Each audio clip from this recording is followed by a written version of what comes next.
Hey there, it's Melissa Brunetti, and welcome to the Mind Your Own Karma podcast.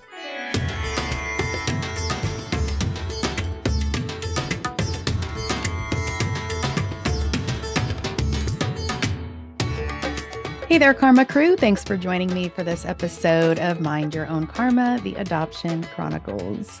Today, I have an adoptee story. I have Danielle Bruesch on the show. She was born July of 1968 in Reno, Nevada. She was in foster care for 4 months before being placed with her adoptive parents in Las Vegas. She grew up knowing she was adopted and was told she was chosen and special. At age 25, she accidentally found some identifying information in some medical records regarding her biological mother, and the search was on, with lots of twists and turns along the way. Danielle currently lives in Central Nevada. She is 55 years old and has 5 daughters, 1 bonus daughter, and 2 granddaughters. She has been married for 4 years and can be found most days on the back of a horse working cattle with her husband. Here is my interview with Danielle. We are welcoming Danielle to the show today. Hi, Danielle. Hi. Yeah. So we have Danielle's video turned off because she lives out in the boonies and her Wi-Fi is a little shoddy. So we had to turn the video off to get the audio. So if you're watching on YouTube, that's why her video is turned off. But anyway, let's start, Danielle, with what you know about your why you were put up for adoption. Well, what I can tell you that I know is I was born in July of 1968 in Reno, Nevada. And I know that I was relinquished pretty much right away at birth and was in foster care for a few months, maybe till November of 1968. And so prospective adoptive parents were contacted by the state of Nevada saying that there was a baby for them. And they were living in Las Vegas. So they boarded a plane and flew up to Reno. And I don't know exactly what location I was at, but came in and saw me and said that they wanted me. They were looking for a girl. They already had a child that is their biological child. So I have an older sibling, a sister. She's 7 years older than me. No. So they were looking to add to their family. And, you know, thinking back to that time in the 60s, you know, they actually could choose the sex of the child they were interested in adopting. And also, what I was told was that they tried to match. So they asked physical characteristics of both of my adoptive parents prior to placing a child with them, which would have been like, what was your eye color, your hair color? Maybe they asked them if they, what their ethnic background was, to try and match. You know, we're talking about the generation or the generations or the time period of what we refer to now as closed adoption.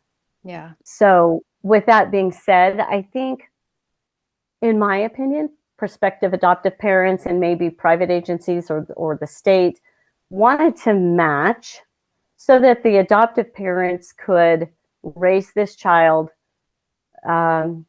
maybe as their own biologically without having to tell people.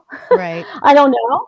Yeah. And I think there's a lot of psychology that kind of goes back to that time where they were thinking that that was going to be what was emotionally healthy for the adoptive parents and especially the adoptee at that time.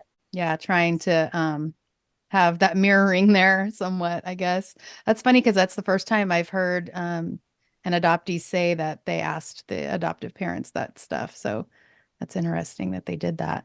So do you know why your adoptive parents wanted to adopt instead of trying to have another child biologically?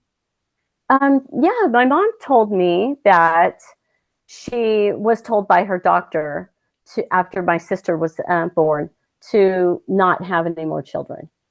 So that's why they stopped.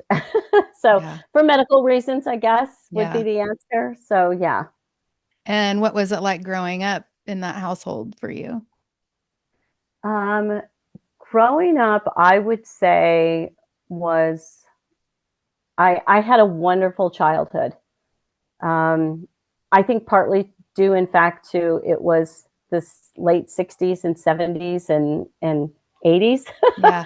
So it was a time where growing up was, I thought, was wonderful. I grew up in a large city, but we played in the streets and could kind of move about the neighborhood and still feel safe. But my home life, we're a very close family. We did a lot as a family together. Uh, Camping trips, I mean, on the weekends, constantly, fishing constantly. We did about one family vacation a year, which was usually just Southern California or so. My dad was a blue collar worker. My mom worked as well out of the home. I walked to school. I got to do all the regular things. Um, Having older siblings that much older than me, that presented some challenges in the home. Mm. Just because she was a teenager and I was 7 years younger. So thinking of a teenager being 17 and I was 10. Yeah. So there was times that we just didn't get along with each other at Right. all. Yeah. Um, but I kind of think that's par for the course with two children that far apart in age. I don't think it lended itself to me being adopted. Right. And I also grew up with a very close extended family, aunts and uncles and cousins. So there's 19 grandchildren on my maternal side of the family. Mm. So we grew up doing a lot of things together and spending time together. And so, yeah, and I was told the narrative of, I knew I was adopted right away. I always grew up knowing that. People will ask me, well, when did you find out you were adopted? And I always say, well, I never not knew. Yeah. So my parents told me, that I was adopted. I don't remember this, but I grew up just knowing this. The narrative I was told was the story of, we got to choose you. We went on a plane and we picked you out and, we fell in love with you from the moment we saw you and brought you home, and just was this automatic connection, and you're very special and you were extremely wanted and loved. And I have to admit that it wasn't until I began listening to your podcast that other adoptees were told that same narrative. And I I love that narrative, and I wanted that to be just mine. I thought that was just mine. So I I embraced that my whole entire life. I loved it. And when my sister and I sometimes would argue, I would say, "Well, they just had you. They just got stuck with you." And I was picked, and plane tickets were purchased, and it was this big ordeal. Oh, Uh, funny. so I always enjoyed that, and actually that's something very special to me, even though other people have that same Yeah. story, same narrative as well. Yeah. It's funny how some people like you are, you love the story, and then there's other adoptees are like, they don't like to be told, any of those things. But so I mean, Right. I like hearing that from somebody. I think it's great. Did you feel And adopted in your adoptive family then? Didn't sound like you really felt different. you know, I'll tell you what I did feel. I always wanted to look like my family. And as much as they matched, it didn't match. Yeah. It Yeah. didn't really match. I mean, my dad, younger, was blonde hair, blue eyed. I'm blonde hair, blue eyed.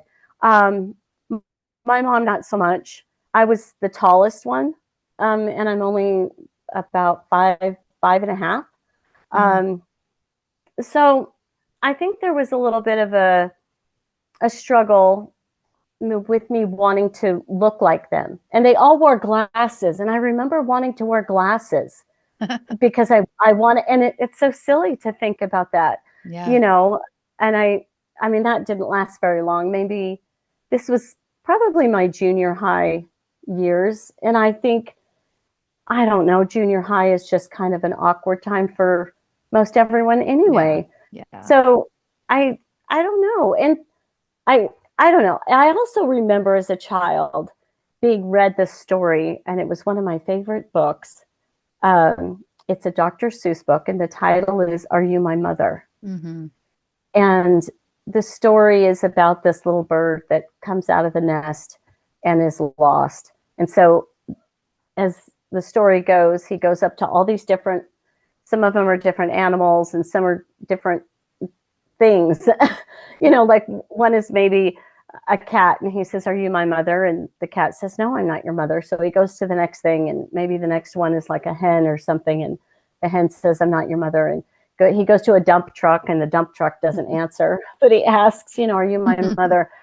And, you know, at the end, of course, the bird, you know, gets reunited with his mother and comes, you know, kind of comes full circle. And so I don't know, I always had a desire to know who my biological mother was. Mm. And I was told early on that she was young and a teenager. Um, and that's all the information. I was told that what hospital I was born in. But that's all the information that I had growing up. That's all the information I had. But I never felt rejected by my birth mother at all, ever. Mm-hmm. I never felt a sense of loss. I felt, as I got older, I would tell people, they would say, "Well, you know, what is it like being adopted? And, uh, you know, what is it like not knowing who your biological mother?" It was always focused on the mother. And I was focused on just the biological mother part of my story initially when I was Mm-hmm. younger, even Yeah. probably up until even into my 20s.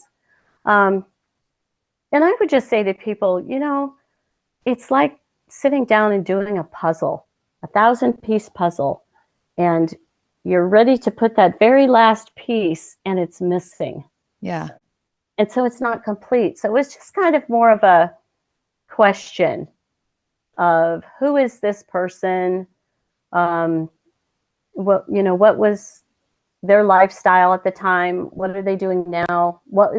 And of course, why? The question why. But Mm-hmm. I think I already came to that answer in my head just because I was told, well, she was young and a teenager. So I just equated that to, Yeah. you know, her being, you know, teenage pregnancy and single and not ready to, you know, be an adult and be married at that age or Right. have a child.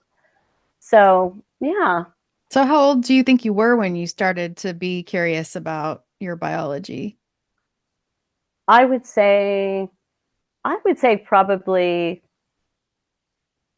I would say for sure at the age of 10. You started Just wondering the about your question. mom. Mm-hmm. Yeah. Yeah, Yeah. I would probably say then, for sure then, and maybe a little bit earlier. I mean, being adopted or being an adoptee in that time era was also something that you kind of kept, I'm not going to say secret, but I'm going to say guarded. Mm-hmm.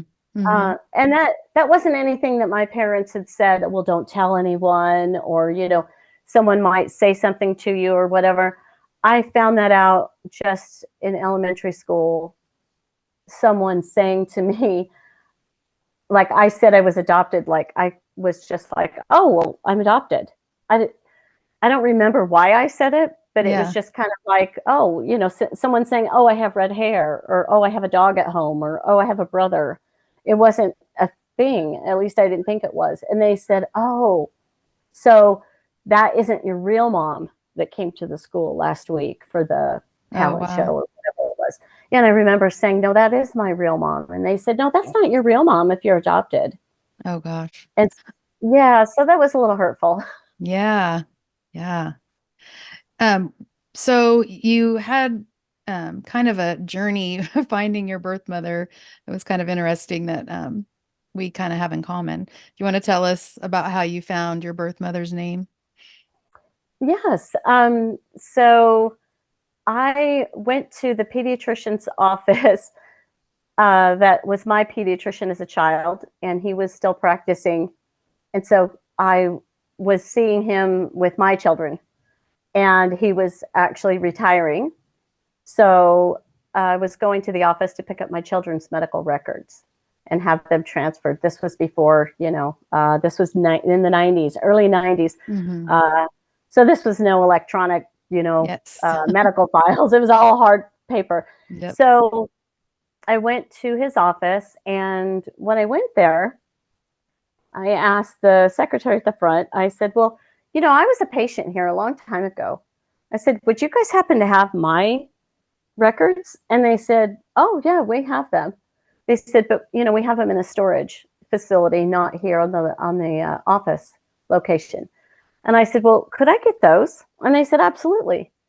So I remember coming back in a week and picking up my medical file. And it was quite large from, 4 months until age 18.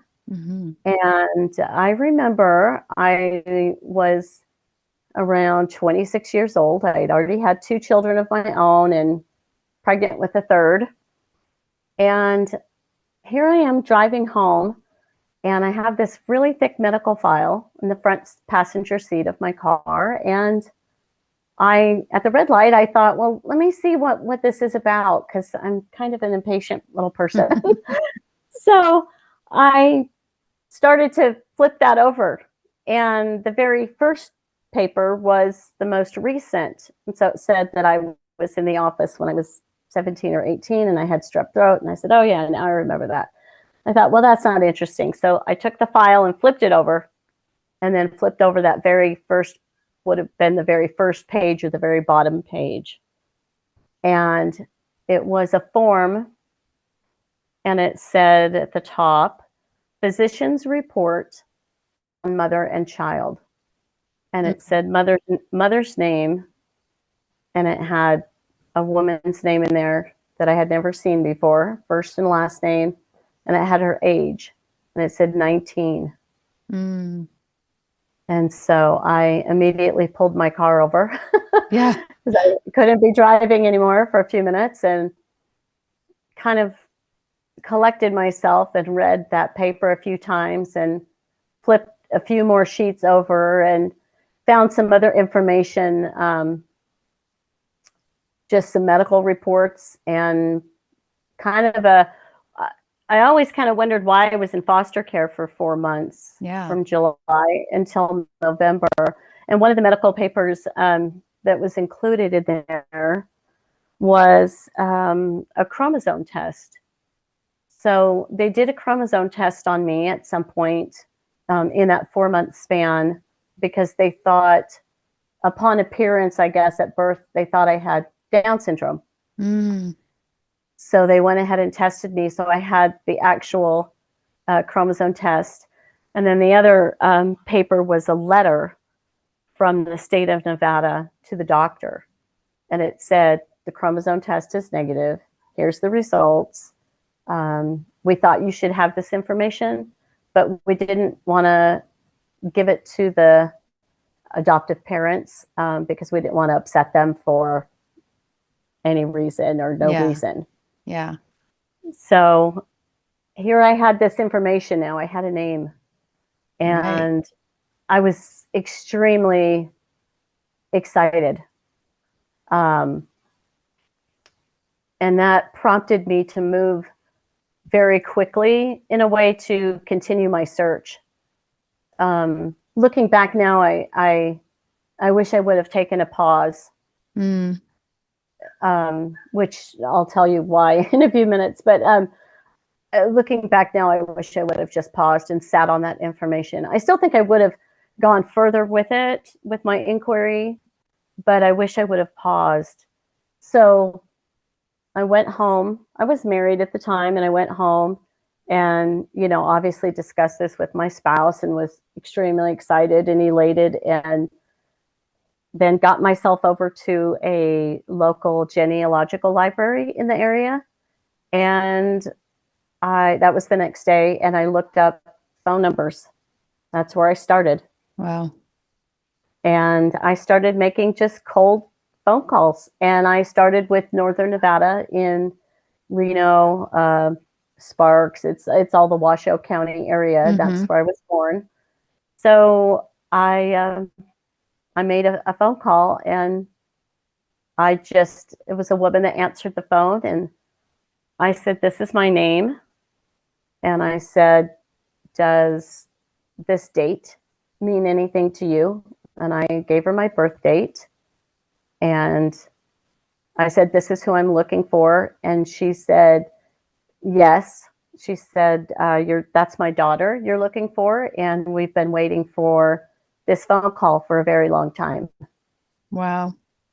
She said, So, we've been waiting for a long time. Yes. So I made contact with my maternal grandmother, is who I called.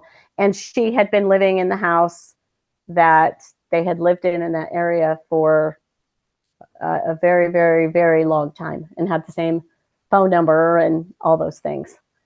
So that was my first contact. And then the following day, I had a phone call from my biological mother. Wow. And so how was that? It was interesting. I mean, it's been quite some years. That was 1994 that I had that first initial phone call. It was interesting. It was exciting. We had questions for each other, and I asked her some hard questions. I asked her, "What, am I a product of incest? Am I a product of rape? And I don't really know why I wanted to know, because none of it really mattered. If she said yes, to any of those, it never really mattered to me. It wasn't anything that I would have felt that was shameful or embarrassing, or I don't know why I asked her. I guess it was just kind of, as an adoptee, we don't really have that information. We don't have the story. And when I mean story, I mean the real life story of two parents, and meeting and dating and falling in love and deciding to have a family, or whatever that story is. So I think I just wanted to know all the answers. Know the story. Yes. Yeah. Did you have any siblings from her? I do. I have two. I have two half brothers, and growing up as an adoptee, I think we all think that we're the oldest child. Mm-hmm. And I'm not the oldest child. I'm the middle. Oh, wow. And so that was really, it was really surprising. How did that feel? I think I was just more so surprised and more excited and interested to see who these people were. We all have different fathers. Okay. So, right. So the story was, she had a child with someone and was a single parent and kept that child. And then when she told her parents that she was pregnant again by the age of 19, it was kind of a, here we go again kind of a thing. How are you going to do this? Yeah. Right. And they had been helping her, obviously, with, my older half brother. And I think that's where, her story starts, meaning that my birth mother was telling me, well, I was pregnant again, with me. And, she's telling me that her father asked my biological father, "Are you going to marry my daughter?" And he said no. And so, she basically told me that her parents kind of push the envelope for adoption. That, we've already been helping you. My older brother is only 11 months older than me. Oh, so, wow. Yeah. Right. If you do the math, if you Two do the little math, babies. Oh my goodness. yes. Yes. So he was, when I went back and did the math, and so basically, roughly, he was about 6 weeks old when she got pregnant with me. Oh my gosh. Wow. Right. So So did you meet her? How did reunion go?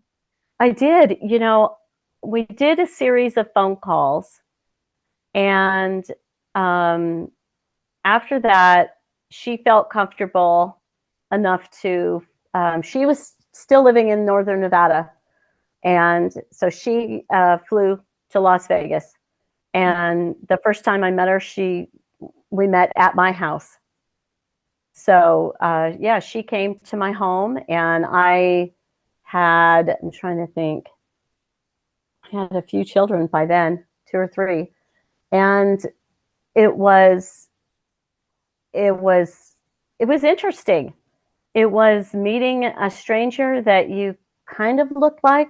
I kind of thought I looked like her. And then as I saw more pictures of her, she brought pictures. She put together an album for me. Oh, nice. Kind of like a family with her siblings and their children and pictures. And then my older brother and then my younger brother. So it was interesting. It was exciting. It was interesting. It was fun. It was all the positives. It was all the positive things. And it just was, I don't know. It just, this person who was such this mystery for, 26 years of my life, all of a sudden now was in my living room. So, Right. so we continued to have this, relationship. And prior to her and I meeting, of course, going back a little bit, telling my parents. Yeah. So How'd that go?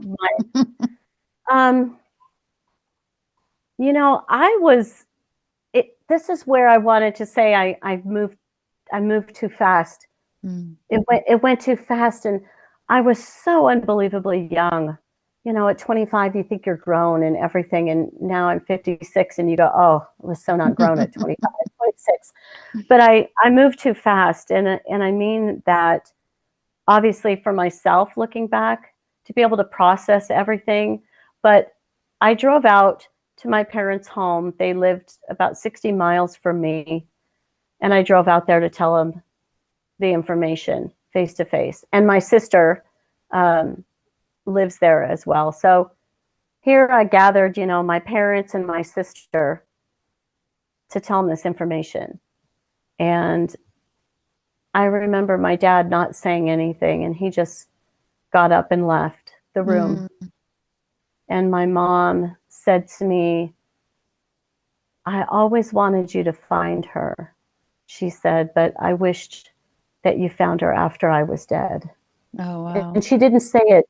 Yeah, she didn't say it in a mean or angry. It was a very somber tone. And my sister just was excited and happy for me. And as years have gone by and we've talked, my sister and I are very close, and we talk about once a week. And we just talked last week about a couple things. And she said that she felt, when I said I had 2 brothers, that was hard for her. She felt like very hurt. And she said, I didn't like that at all. Yeah. She goes, because you belong to me. You're my sister. You're not anybody else's sister, kind of a thing. So I think I just moved real fast, and I wanted everyone in the room to be so excited with me. Yeah. And I just kind of, it was just all about me. And I just look back now and I think it wasn't all about you. It wasn't. It affected a lot of people, and it had a lot. I mean, there's a lot of working components, and there's a lot of people and a lot of feelings. It's a lot of juggling. I know. Yeah, absolutely. So I think they were supportive of me. And I think from that point on, I kind of was real guarded with what I was sharing with my adoptive parents and my sister about, oh, I'm flying up to Reno to go visit her. Or, they sent me, somebody sent me a birthday card, like my biological grandmother would send me a birthday card every year from until, she got elderly and couldn't remember to do that. But so I think it just kind of was something I didn't really bring the subject up. I would say if I was leaving town, but I wouldn't give a lot of details. And I would say where I was going. And my mom would say, well, did you have a good time? Or, or I hope you have a good time. And she would ask me how it was, but it wasn't a conversation that was extremely lengthy. Yeah. And I just, as I got older, I just kind of, I was okay with it. It was just kind of like this was a separate, at the time in my mind, separate family. Mm-hmm. And then this was my family, because on one of the trips that I made to Northern Nevada to go visit my biological mother and family members and brothers and things like that, I remember in the evening getting on the phone and calling my children and speaking to them, because I had been gone for 2 or 3 days, and would call them in the evenings. And after I ended my phone call with my children, I just remember sitting out by myself, and I thought, what am I doing here? Why am I here? Wow. And this isn't your family. Mm-hmm. And I never had any intention of replacing my family, or I don't know. I just wanted a relationship with these people who I was biologically related to. And I think I kind of lumped them into the family category. And I realized at that point that as much as I put them in that category, I couldn't. It didn't fit for me. It didn't make sense. I mean, I look like them. I have mannerisms like them. And I don't know, as an adoptee, I can definitely see a clear line between the nature and nurture. Yeah. But they weren't my family. And I had that kind of homesick feeling, as an adult, like, oh, yeah. I think I want to go home now, Yeah. To my kids and my parents and my sister, and right. They were always very nice and welcoming and very accommodating and all those things, and still are to this day. So it wasn't anything that had to do with them. It just was me. Yeah. And so. Yeah, it is funny. I think we have that expectation that because they're our biology, that it's just going to fit, like it's going to feel like that family is just going to be there. And a lot of times it isn't. Sometimes it is. I mean, I've had people on the show that they fit right in and they felt great and that was family and everything. But I'm kind of in the same boat as you, not feeling like this is not really my family. It's my biology, but that's not who I call my family, Exactly. And I do a little bit. Well, I shouldn't say I do a little bit. My sister does a lot of genealogy, and so I have a little bit that on paper that she shared with me.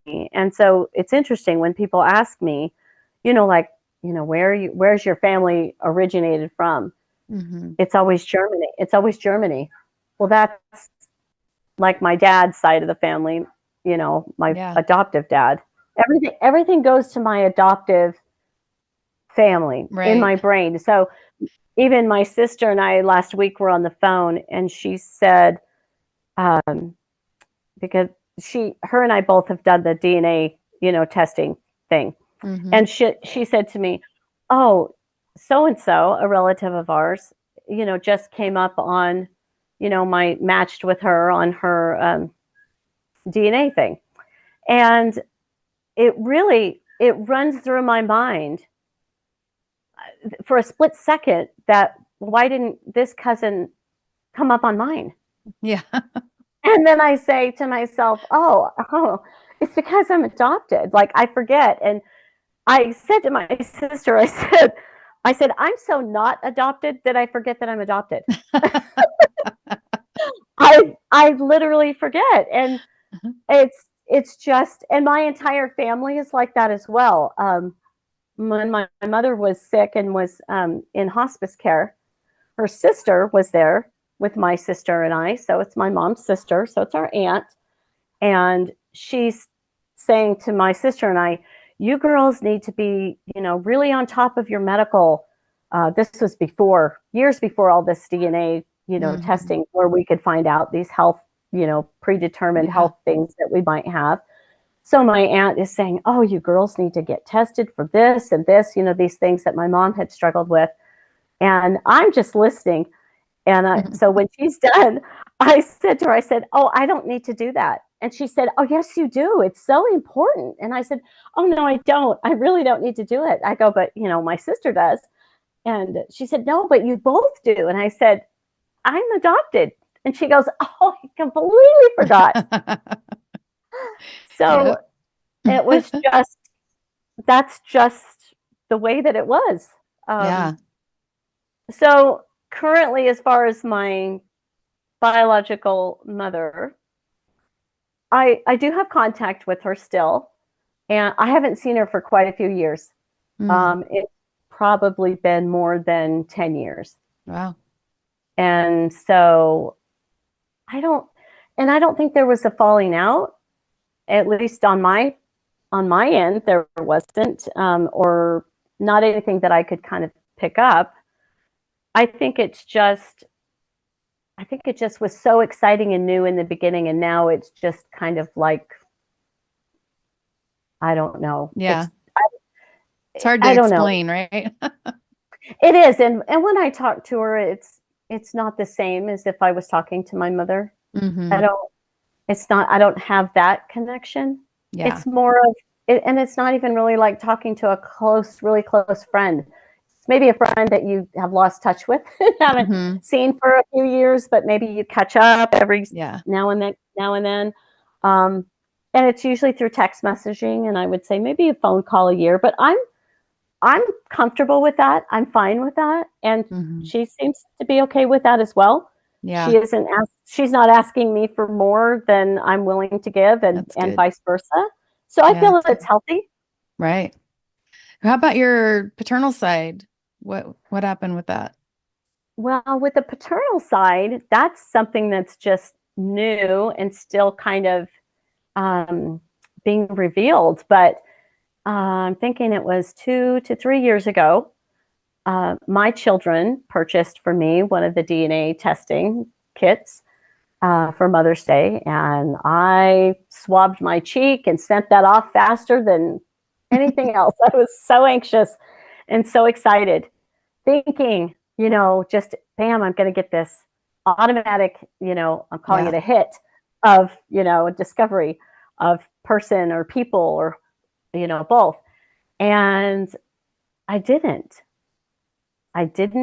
And I just kind of was like, oh. And so I started reaching out on the app to cousins that I had, second cousins, third cousins, sending this message of, I'm adopted.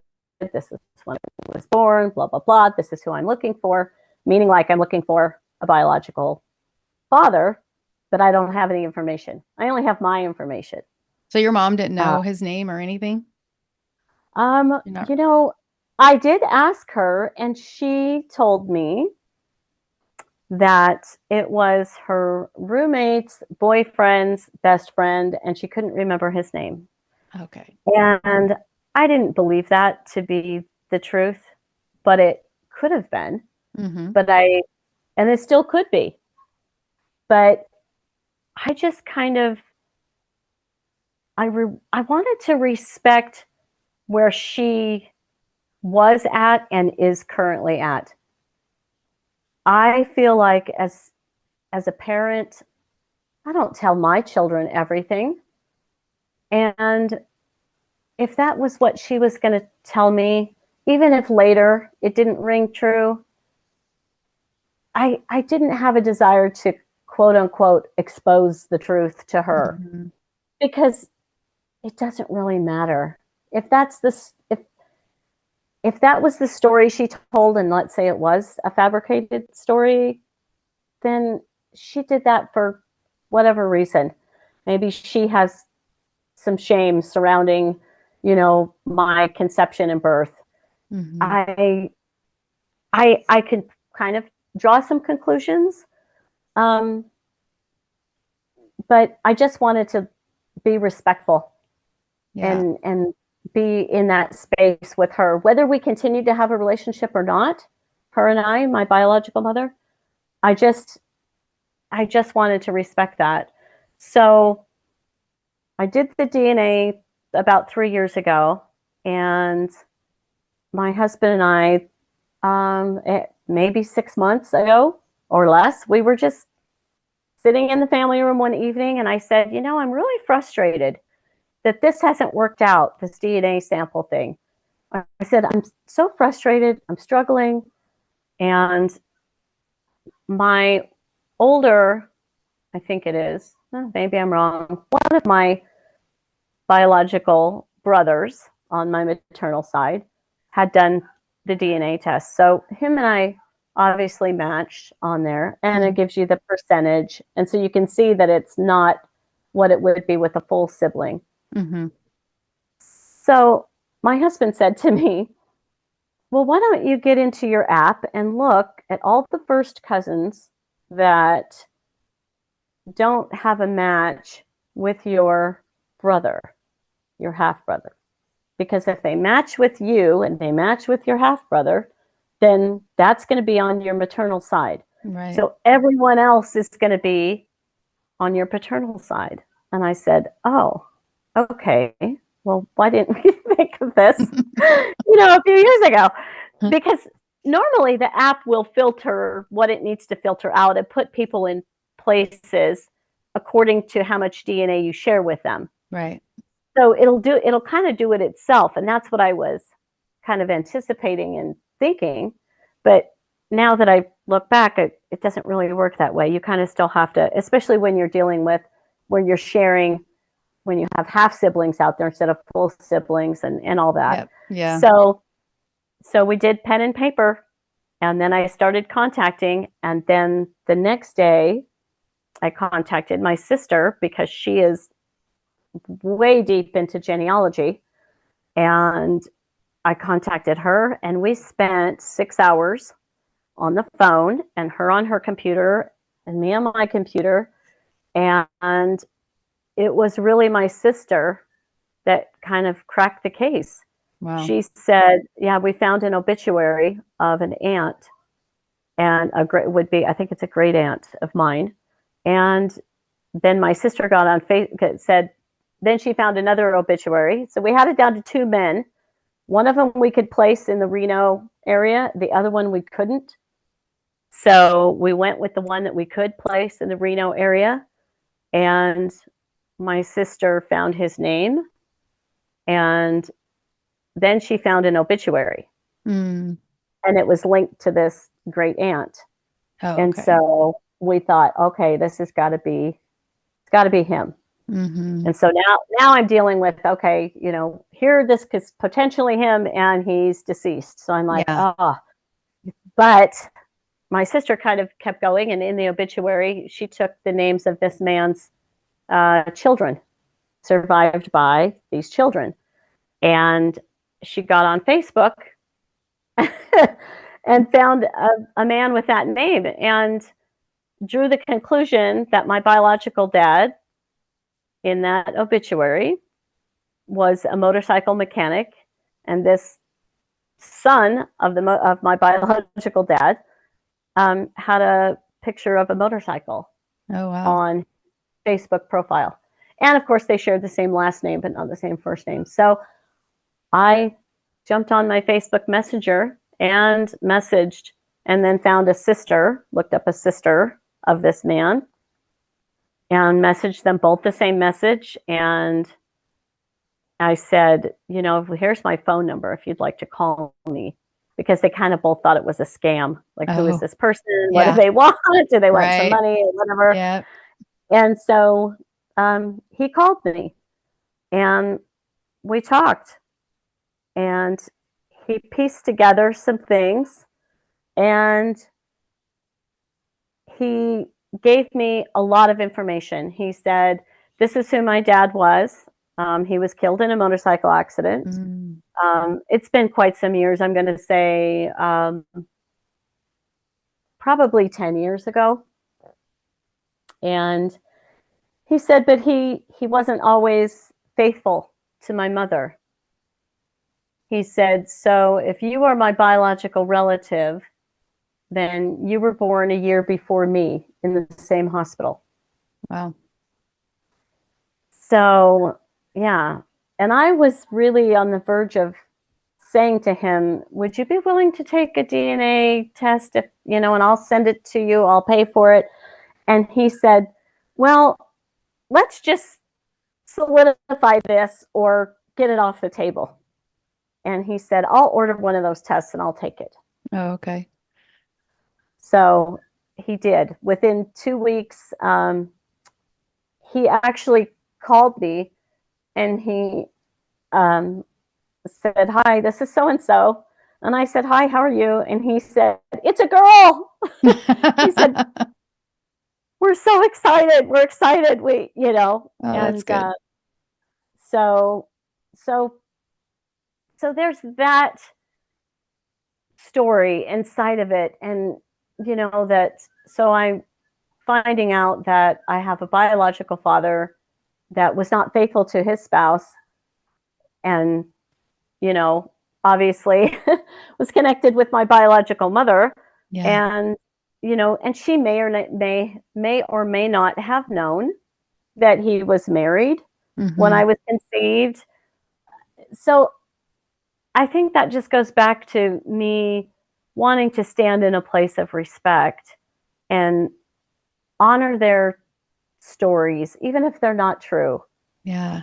How are you able to do that? I mean, you have so much compassion for how your adoptive family reacted and also your biological family, and you're just able to kind of come at it from the angle of some compassion. And how are you able to do that without feeling anger? I think, I think in this instance, really,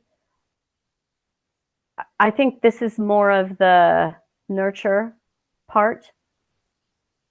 Being raised in a household and then with all those extended family members, like I was saying, the 19 cousins, my mom taught us that if you have, I'm just going to use the word issue, if you have an issue with someone, if you have a problem with someone, then you work quickly to resolve that, because we don't have those kind of feelings within the family.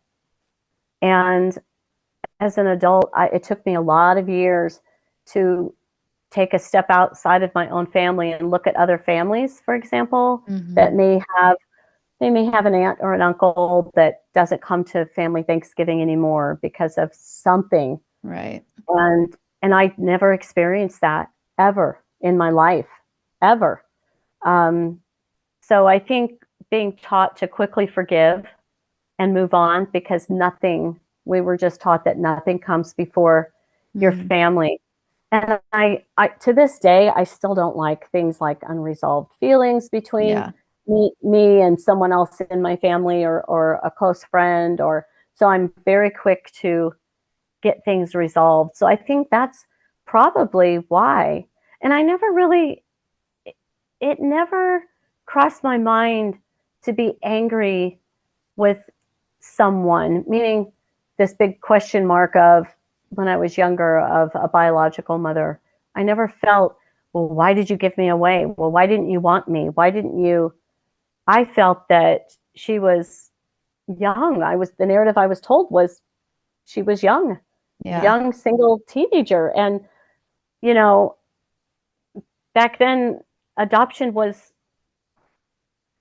I don't want to say adoption was a big thing, and adoption isn't a big thing now. I don't know if that's really the right word, but I don't know. I just never had feelings of rejection. I never felt rejected. I never felt angry towards either biological parent when I found out, who they were. I almost felt, I don't know. I've thought before, gee, I wonder what it would have been like to be raised there with Mhm. her or there with him. But not really, because I liked where I was. I was so grateful to someone to make such a huge sacrifice, because I can't think of anything greater than to give birth to a child. And I have done that. I couldn't think of doing that. Not that Yeah. it's wrong. I Hmm. always just thought it was came from a place of that someone loved me so much to be able to give me something better than what they could give me. Yeah. So we spoke earlier and did kind of a pre-interview call, and you mentioned that you feel like you have three stories. What do you mean by that? I think I think what I mean by the three stories is that I have the story of the connection to my birth mother, and that story. You know, part of my story is that, here I was conceived and, placed for adoption, and waiting or having to wait or whatever 26 years to find out, who she was, and finding out by accident, and making that connection, and that it was a good connection, that, and being embraced by them as well. And, any information that I've asked of her, any medical information, any family history information, she's been more than willing to give that to me, and to have a physical relationship with her, meaning, being able to go visit her. Um, so I think just that, that's just kind of, that's part of me, you know, part of me is part of her, and it always will be. Um, because there is that biological connection, the Right. DNA, that's obviously real. And then I feel that way on my paternal side. I mean, I am anticipating of going up to Northern Nevada in the next few months to actually meet these siblings. They've wanted to meet me. They text me. I text them back. So a little bit kind of getting to know each other. I've Hmm. been pretty, I've been pretty open book with them. Um, I haven't given them any information as far as my biological mother, because I don't think that's my place, Hmm. and I don't think it's necessary. So trying to I'm trying to respect everyone that Right. I'm involved with. Um, so I have that story, and that's kind of yet unfolding. But I think I also have my own story of me and growing up, and you know everything that involved. And like I said, in this wonderful family, and um, growing up, and I had an ideal childhood. I have the same friends that I've had from in my kindergarten school pictures all the way through high school, and still have Yeah. those friends today, because Wow. my parents, yeah, they were bought their first house and didn't, you know, move for over 30 years, paid off their mortgage, and relocated 60 miles out of that, big city. But so I have that story, and I have all the memories of, vacations and time with family and trips and cousins and all those things that are just so wonderful. And so I guess that's what I mean by I have three stories. Yeah. You kind of alluded to this, but after feeling like you've had three kind of separate stories, um, where do you fit in all of that? And, who is the authentic Danielle? Who is Well, Danielle? yeah. Well, I don't know if any of us have that figured out. Like I said earlier, you're 18 and you're ready to conquer the world, and you think you know all this and that and the other, and then 10 years later you're like, oh wait, I didn't know what I was doing. And then 10 years after that you're like, wait, I didn't Hmm. really know that much about myself. So I think for me that's always an evolving Hmm. process. um, I Being adopted is not always at the forefront of my brain. It's not something that I forget, but it's not something that gets in the way of me doing or being anything. Right. So I can only answer it that way. I mean, yeah. Well, how do you feel about sealed adoption records? how I feel about sealed adoption records. Well, one part of my story is that I did petition the courts about a year ago to open my adoption file. And I just, and they did open it. And where the birth father's name is, it says unknown. I only have I only have a copy of it. I don't have the certified because I didn't word it properly in the, I mean, I had to pay the court. It was a nominal fee. That's fine. I did it by Zoom because I don't live in the county that I was adopted in. I mean, I have my adoption papers and all that. I think that it is absolutely positively ridiculous that I had to petition a court to get a piece of paper that has everything to do with me. And of course, there's other people's names listed on there, but I don't agree with that at all. I don't agree. I just kind of think if they want to make the legal age 18 or 21 or something, that's fine to unseal that. They had even told me to unseal it didn't mean that I could have the actual copy. So they told me that they could show it to me through the glass if I drove up to Washoe County. And I thought, this is just dumb. this is just insanity. I wanted to say, well, what if I bring my biological mother here and she says it's okay? I mean, I just kind of feel like as an adult, like just let's give the adoptees the information they're asking for. And I'm kind of like, I don't feel that they should be protecting. I don't know what the angle is. I don't know if they're trying to protect the names that are on the birth certificates of the biological parents because we're adults. Yeah. And if we contact them, and I mean, I had to be open to the possibility, and I was, because you're opening a Pandora's box. I had to be open that I was going to be rejected. Mm-hmm. I mean, at 26 and at 55 in contacting biological families. Mm-hmm. And if I can't handle that as an adult, I guess that's only my problem. Or maybe my husband's problem, or my therapist, or my sister, somebody that I'm going to have to deal with that rejection. But I don't think it's up to the courts or the states to hold on to that information. I think, especially now that we have open adoption, I'll be completely honest with you here. I'm 56. I do not understand how an open adoption works because I guess I would feel that my child if I was an adoptive parent, that my child might potentially reject me and run to a birth parent and not want anything to do with me.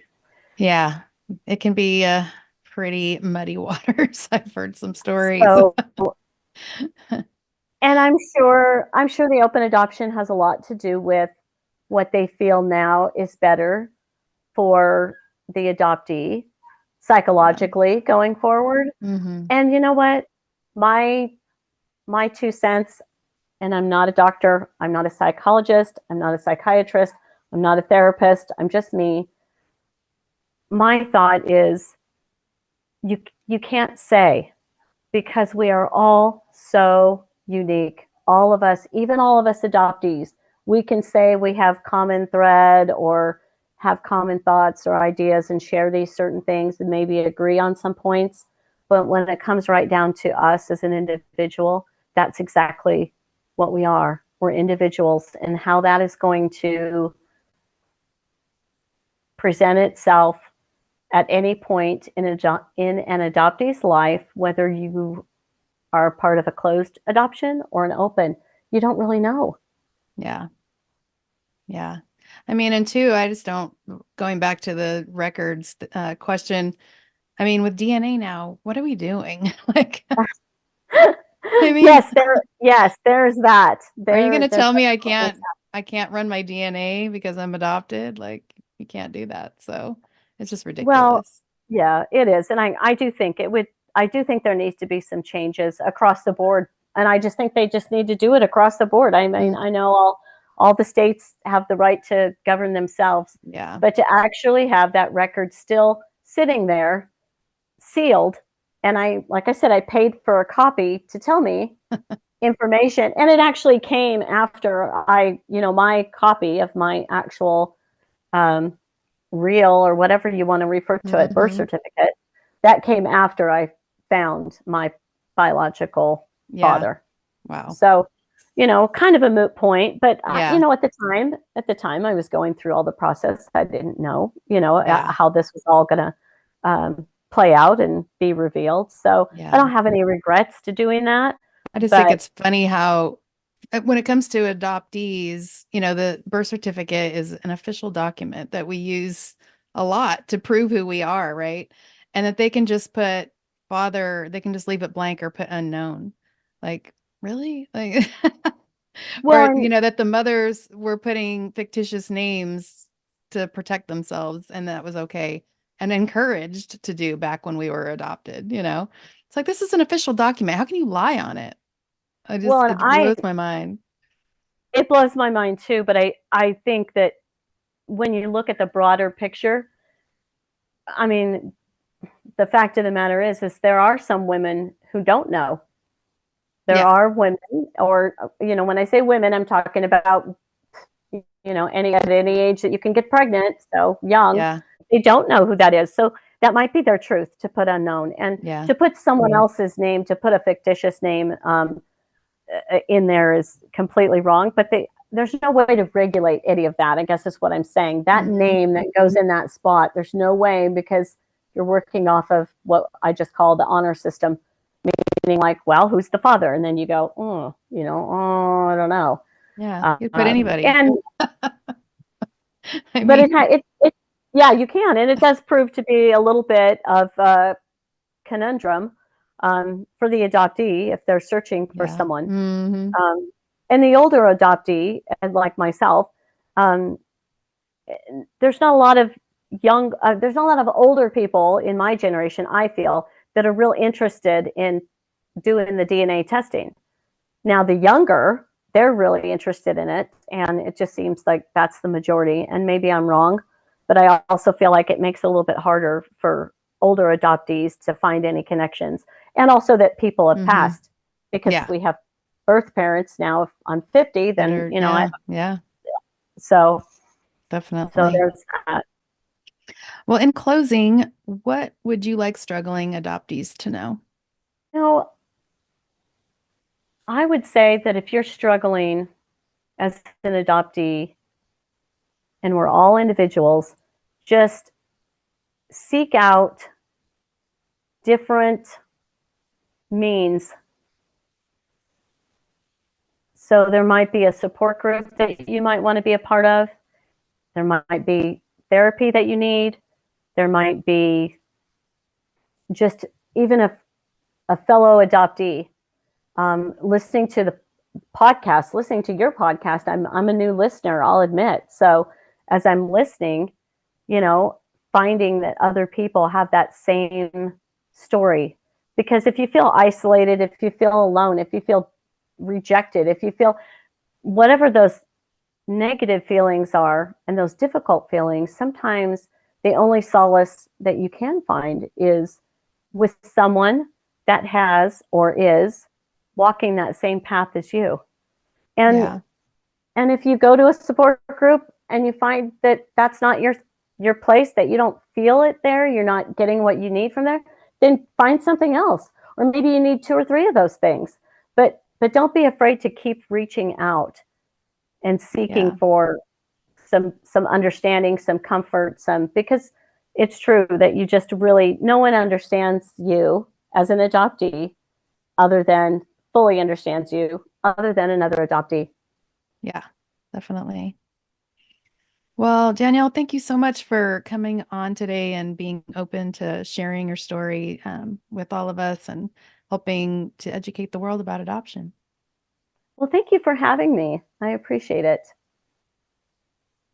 I'm still amazed at Danielle's compassion for her adoptive family and her bio family members, and how she takes into consideration their feelings and just kind of keeps it real and easy.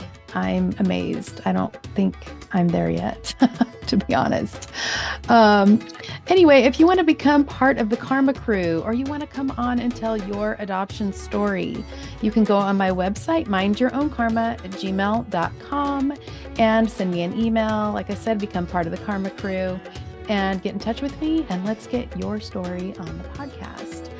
If you are interested in somatic healing journeys, if you're feeling like there's just something missing, you have a general feeling of depression, you have anxiety, you have addictions, you want to stop smoking, you want to deal with your adoption trauma, get in touch with me at somatichealingjourneys.com is my website. You can find out more information there.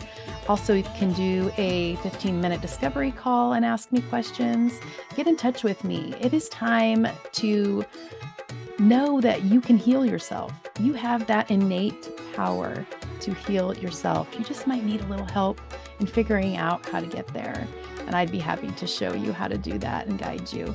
So I hope I hear from you. If you want to tell your story, if you want to book a session with me. But for now, as always, take what you need and leave what you don't. And always remember to mind your own karma. I'll see you next time.